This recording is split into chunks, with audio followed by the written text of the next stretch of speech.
जी सत श्री अकाल, वेलकम टू आवर चैनल।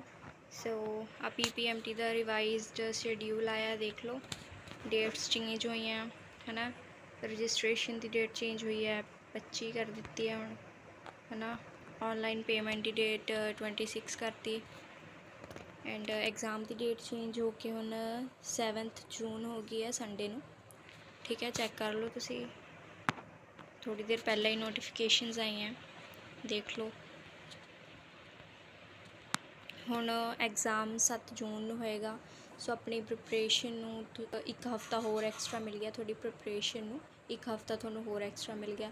ਤਿਆਰੀ ਕਰ ਲਓ ਤੁਸੀਂ ਚੰਗੀ ਤਰ੍ਹਾਂ, ਠੀਕ ਹੈ। ਟੈਲੀਗ੍ਰਾਮ ਚੈਨਲ ਜੁਆਇਨ ਕਰ ਲਓ, ਉੱਥੇ ਆਪਾਂ ਚੈਲੰਜ ਕਰ ਰਹੇ ਹਾਂ, ਠੀਕ ਹੈ। So subscribe for more updates.